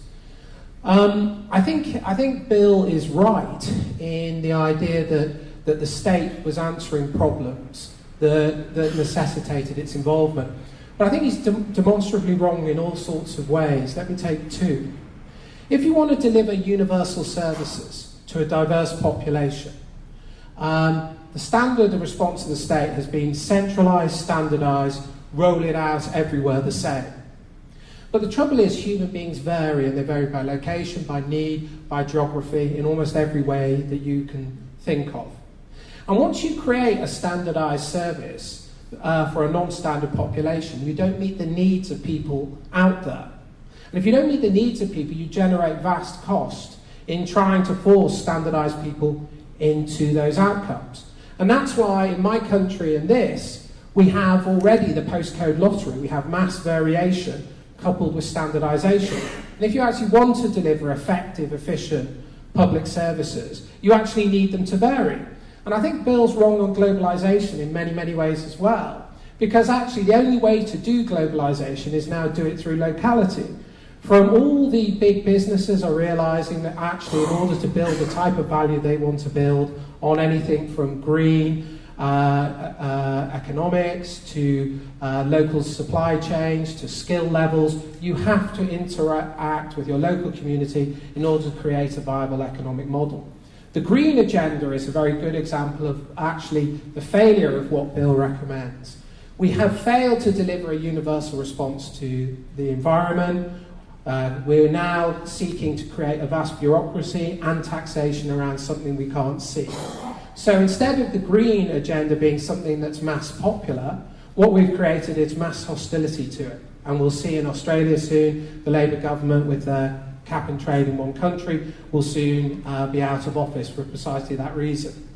The only way to deliver mass support for green economics is for it to be localised. To actually say to people, actually what matters to you is your locality, the beauty, trees being planted. And once you can get people to care for that, they start caring about the environment. I think Bill is very much of the old politics, and actually the new politics is about the way in which you create mass, aggregate, micro responses that are actually able to trade globally through thinking locally and deliver the type of universal programs that Bill correctly identifies that we need, but can only be delivered through the bottom-up localism that we're advocating. And finally, if we don't decentralize, it's not going to work. The status quo just won't hold. It's already breaking. And without the alternatives that we're arguing for, I'm not sure we'll see much difference. Thank you all. Now we're open for questions from the audience. Professors, I'd ask you all to give your students a chance to use this occasion to ask questions as well, but we're open for questions now. Yes. This is a question for the gentleman from the Brookings Institute. I would ask if you would admit that saying that this local solution fails in the face of a desire for low cost and value is a short-term evaluation rather than a long-term evaluation. Because if people were taught that in the long term, if they took the higher costs that it took to get out of this system of centralization and mass asset concentration, that eventually then they would have a balance between cost and quality rather than just I want cheap and I want it now, that his argument would fall apart.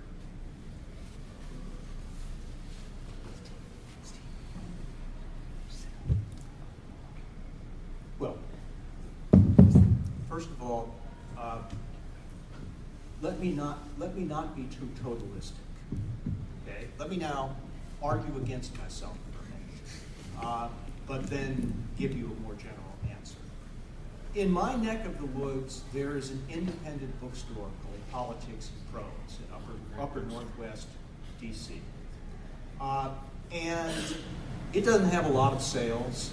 It doesn't offer the sorts of discounts that Barnes & Noble does. Nonetheless, it has been a thriving enterprise now for more than a quarter of a century. It's gone from strength to strength. Why? Because it became a real community center, and there were various sorts of book clubs, discussions, presentations of books, etc. And so Politics and Prose added community value, and as the result of that, it has prospered. Those sorts of things are possible. But I want to point out something, and that is the people who patronize Politics and Prose are people who can afford on a regular basis, and these are regular consumers of books, to pay the extra 20 or 30% for the privilege of maintaining an independent community bookstore, which otherwise wouldn't be possible. People down at the other end of the income spectrum don't have nearly the same sort of stuff. They have to be much more sensitive to the pressure of price. And that's why, as incomes have stagnated, Walmart has gone from strength to strength. I mean, just consider the appeal that Walmart makes. I am arguing on the basis of a full century of social and economic experience in the United States. We have had this same argument now since about 1910, and the results have been the same consistently. A movement towards the price consciousness as the dominant phenomenon, with little islands of quality and community consciousness sticking their heads up above the price waterline. If you're asking me, do I expect that to change anytime soon as the result of a massive public education campaign? No, I don't. Can I sit here and say it's flat impossible? No, I can't. So I don't know what I'm going to say. There's a microphone.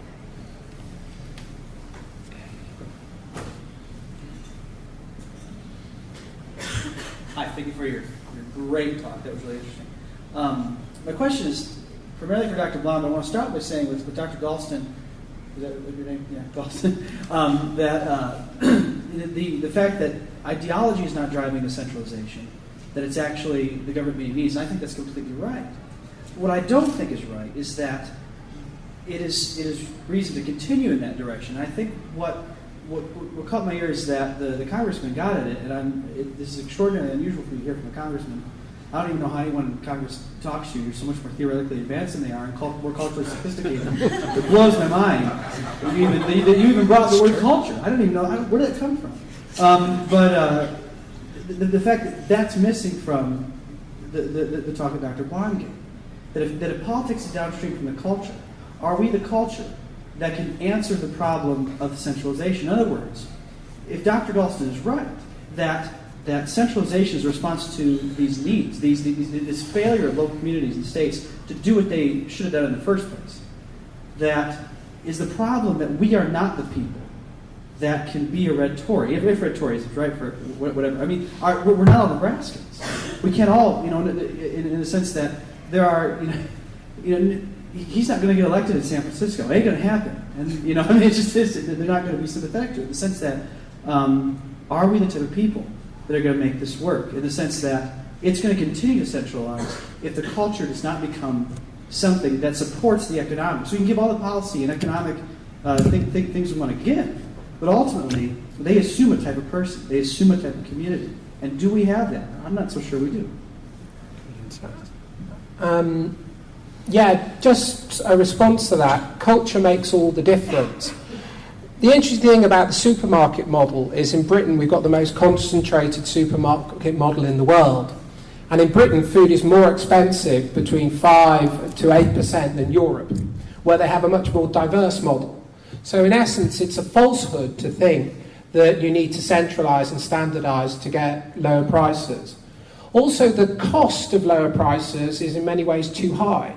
The average wage of somebody who works in a supermarket is many $1,000s less than what could be obtained if you had a functioning retail economy.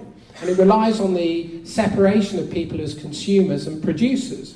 And actually you can price in hugely effective local food models that actually can work alongside globalized food models. The evidence for this is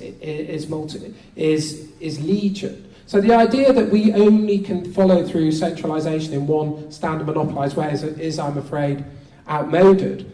Because the cost of this model is really high.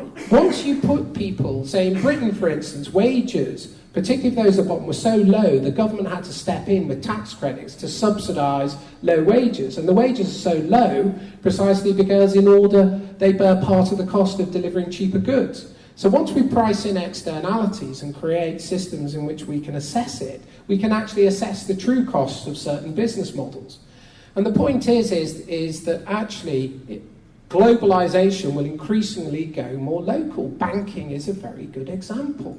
What happened in banking is trade imbalances were so extreme that we created a model whereby, as you say, Congressman, capital from one part of the world financed capital in another part of the world.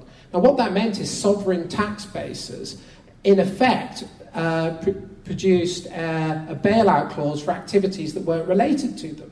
The cost of that for the localities have been massive. In Britain it's 4% of GDP and we still haven't recovered that. So the point is actually in banking is a great example of why we need a localised banking system, precisely because a globalised banking system has done this to us. Very insightful, and I appreciate the way you framed the question. It occurred to me when I was reading something a while back, and it was this. The ancient philosopher once said, "Let me hear the songs of a nation, and I don't have to see its laws." In other words, who we are, what we are thinking, what we listen to, the way we communicate with one another has profound outcomes for the way in which we govern ourselves with a little g versus the policy debates that necessarily go on in Congress.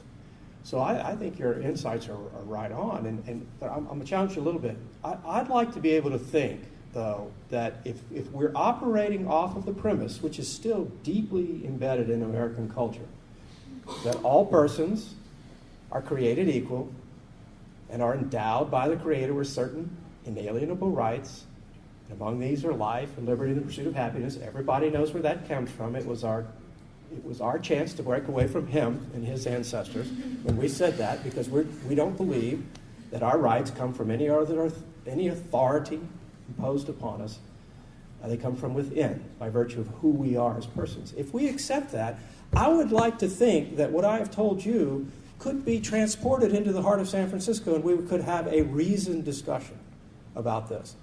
Because I think one thing that is sorely lacking in politics is the ideal of a set of universals that's operating. We all end up in these political lanes that are based upon, they flow forth from a principle, but they're conscripted by interest and party structures and media hysteria of the moment. And it robs us of the ability to do just what we're doing right now in terms of reflecting on how we become a better, more just, and truly good society for all persons. That's why Congress, by the way, has a 11% approval rating. I'm sorry, it continues to fall. Last week it was 12%.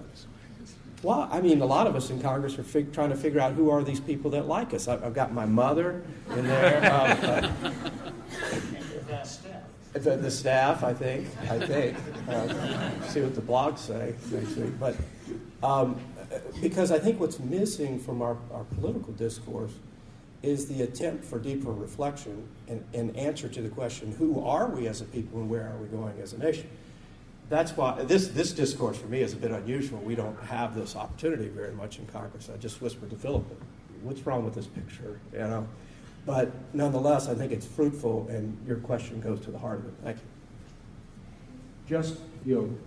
Just for the record, I don't straightforwardly accept the proposition that politics is downstream from culture. I associate myself with that late great Catholic thinker, Senator Daniel Patrick Moynihan, who talked about a reciprocal relationship between politics and culture, where each on occasion is capable of shaping the other. And I think if we went through American history, we would probably agree on a series of instances in which political innovations preceded changes in the spirit of people rather than simply reflecting and following. Civil rights. And so, as Lyndon Johnson once said, with typical, lack of abandon, or typical abandon, I should say, sometimes we get people by their short hairs, their hearts and minds will follow, and there is something to that. So I don't accept the proposition ethos first, law and policy next. I think it's more complicated than that. I'd like to ask two questions. I was struck, first of all, by Congressman Fortenberry's description of democracy as it works in Lincoln, Nebraska. And I just wanted to ask you, and also Bill Gusto, whether you think that it is possible, and under what conditions if it were possible, a democracy, as opposed to a government, a democracy could become, in other words, too big to succeed. Then I'd like to ask Phillip Blond a question. I was struck in your presentation by the absence of something. And especially when you talked about access, say, to markets and capitalism. And I guess what I was struck by was the absence of reference to ideas. People having ideas. People coming up with new ideas and developing those ideas, even without money, and then finding venture capitalists to support those ideas. It seems to me that that's been a big tradition here. And it seems to, perhaps you did, perhaps it's having money, you didn't mention it, and I'm wondering how it affects things, because it would seem to cut against the notion that people who do not have money are simply going to be out of it forever. So those are my two questions. That's an interesting comment you made. Is democracy too big to fail? I'm trying to reflect on exactly what you mean, but I think the anecdote to that was the original way in which we structured ourselves with a federalistic system, where basically it flows forth from a philosophical principle of subsidiarity, that those closest to a problem are oftentimes the ones that should be empowered to solve the problem, or those closest to an opportunity empowered to seize it. And so I'm not a great student of these things, and I'm paraphrasing very badly, but when de Tocqueville came to America in did his analysis as to who we are in the 1830s. Europe was confused. Who are these people? What have they done? He said a couple things. He says America is great because America's good. Has all kinds of mediating institutions that teach virtue, vibrancy of faith included. And the second thing he said basically was there's more government in America than France, but it's not all in one place. It's invested in a lot of diverse places, smaller institutions that are closest to the nature of the problem. So the broader one of the philosophical divides that you see played out in the drama on the House floor is that very question. Who is going to do what for whom and when with whose money? Is it the people back home or is it the people in Washington? Where are you going to invest your power? The Constitution basically says three things. We're going to be a people who self-governs. Therefore, and we're going to be a republic. So we invest in representatives, because we can't all do it directly. There's a lot of difficulties there. And third is, we're going to disperse power between, at the federal level, 3 branches of government and uphold this federalistic system where you have states and localities. I tell high school kids all the time when I talk to them, I said, how'd you get here this morning?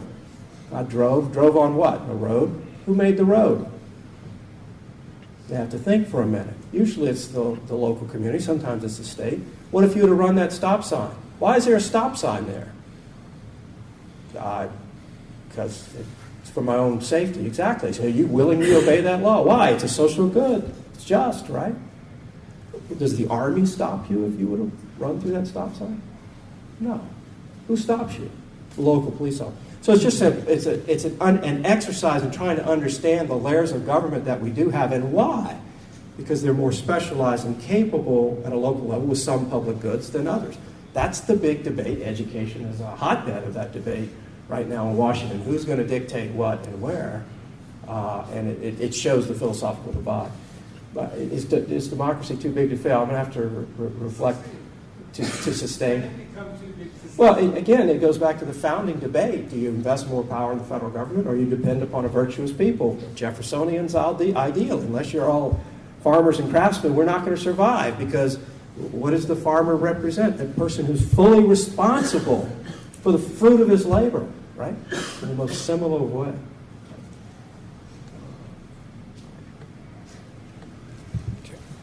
You're in the front. A lot of the time you keep mentioning that we need to get back to the local community, that people need to be virtuous and I guess start taking more responsibilities like in their hands. What do you do, like how do you stimulate that? When I would say for my generation, a lot of us are kind of into our computer, our TV. We're like, it's someone else's problem, someone else will take care of it. Because I think we always assume that it's America, someone's got to be driven to do it, but what do you do when everybody's always assuming someone else will take care of it? That's a good question. It is. I mean, it's really interesting. The interesting question to ask, first of all, is what do you do if you don't have a culture that has a culture of virtue? Well, you become a managerial and a technical culture. And if you become a culture that's just managerial, essentially you're backward looking. Because what morality is, if we're doing philosophy, is the old Greek sense of what sort of people ought we be. So morality isn't some sort of repressive language about that's trying to sort of limit you. It's actually about human flourishing. What sort of world do we want to create? And that's profoundly political. And I think that's to be welcomed because if any community can't make a decision about what sort of community it wants to be, it's not a free community. So in that sense, I think morality and politics walk hand in hand. Now, the notion of a virtuous elite is one I think profoundly necessary. Because if you don't have any shared moral norms, you can't create any public goods. And if you can't create public goods, and if all your public goods are contested, then you can't create the conditions for your society to advance. So what Bill believes in, which is a centralised state delivering goods, in part can only be delivered by what I believe in, which is an agreement on what sort of beings we should be, what sort of values should we have. So the debate about civil rights is essentially because we all share a common norm that race, as it were, isn't definitive of you as a human being. And when you remove norms from society, you get conflict that becomes irresolvable. So if you think of something like abortion, what's been the cost to America of those culture wars? Massive, actually. They've moved whole blocks of voters, they've divided left and right, they've produced a sort of partisan politics that you see today in America that means your political system isn't able to help its own country. And so without moral norms, you can't govern, you can't create shared value, and shared value is what produces all of the, anything from the roads to the infrastructure. And so many of us assume these things just happen. They didn't happen. Like public education only happened because we thought people ought to be educated. So what's the cost of abandoning morality in that public sense is we're no longer able to deliver public goods. And if we're not able to deliver public goods, then there is no role for the state.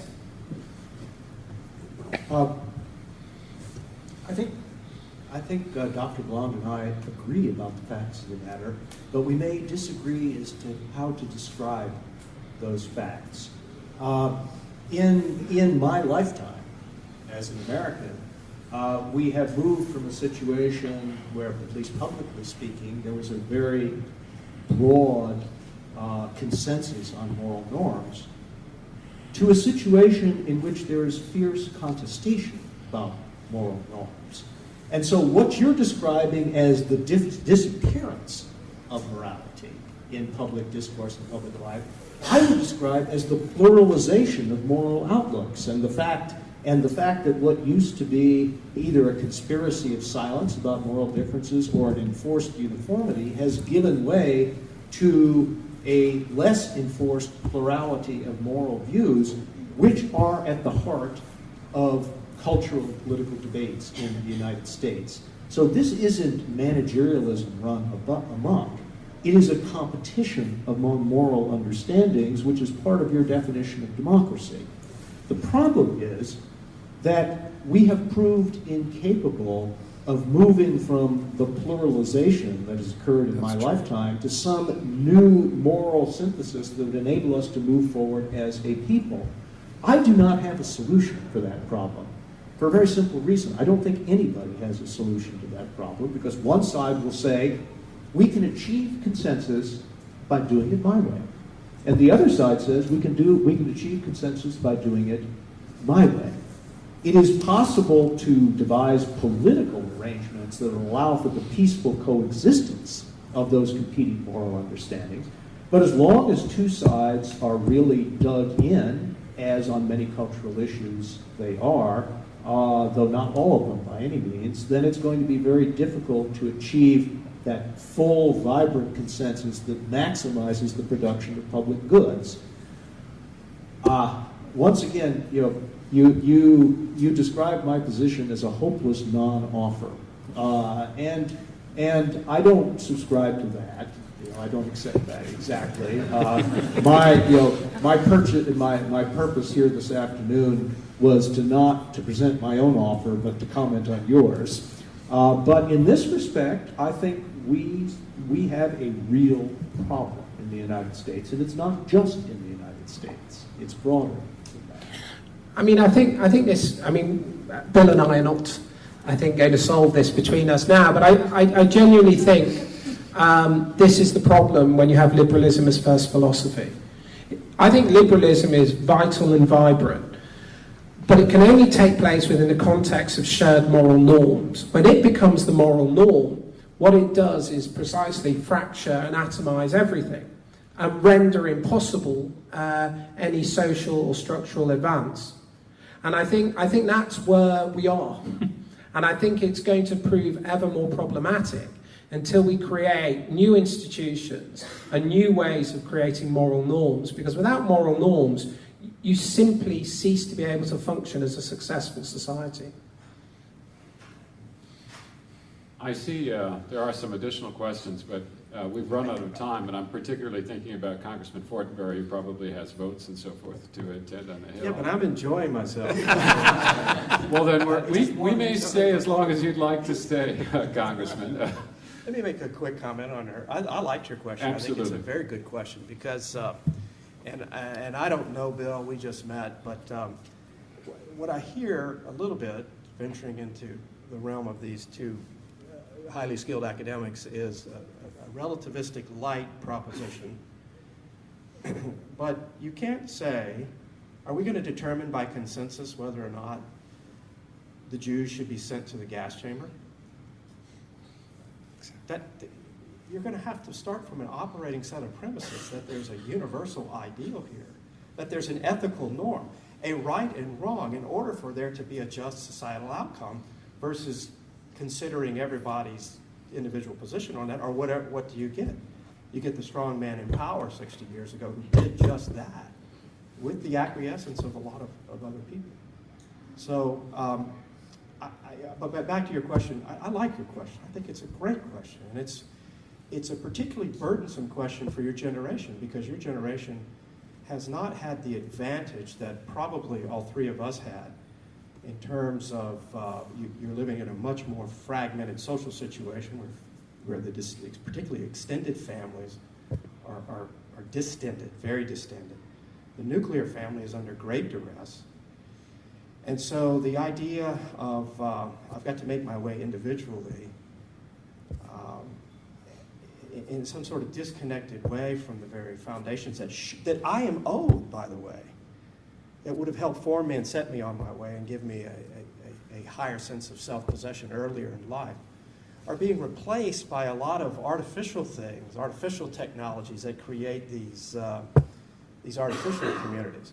Not to say that these technologies aren't bad. I'm loaded up with them right now. You can't see them. I've got two going off as we speak, which are very important technological advancements that actually can help cure and overcome some of this distended nature of relationships. But what I'm saying to you is responsibility is a very frightening thing. It really is. And the height of responsibility, just put yourself in a situation where you're a student here, I assume, as an undergrad. At 17 or 18, you had made another decision, and right now you were sitting on the outside of Kandahar with an M16 in your hand, and there were strange people coming over a hill trying to kill you. Very, very frightening for a young person. But to accept the responsibility, no matter what your state in life, you made a different decision to pursue the good of higher education and increase your knowledge base for some outcome. What is that outcome? First, for your own well-being in the context of community. You'll probably get married. You'll probably have children. I hope you do. I have 5 daughters, by the way. We have a lot of fun. That, to be able to see not only the expectation of yourself in terms of what those institutions will give to you in terms of your own meaning, but the responsibility that you have in turn to them to make sure they're vibrant and healthy, and then pass it on to the next generation, is something that I think we've lost in our society, because we've come off the ash heap of the disintegration. So many of you have come from very wounded and broken backgrounds. Frankly, I do too. It was very unusual to be from a broken home when I was growing up. I think I was on the leading edge of that. But so many of young people have experienced that disconnection. I think it actually gives rise to maybe some real hope, because you're going to reach back and look for and grab what I call sacred traditions that give rise to real meaning, that are based in truth and understanding of the nature of the person, that are good for you and good for others. I'm rambling a little bit. I apologize to you for that. But I like your question, and it's going to require deeper reflection, clearly, on my part, to give you a shorter answer.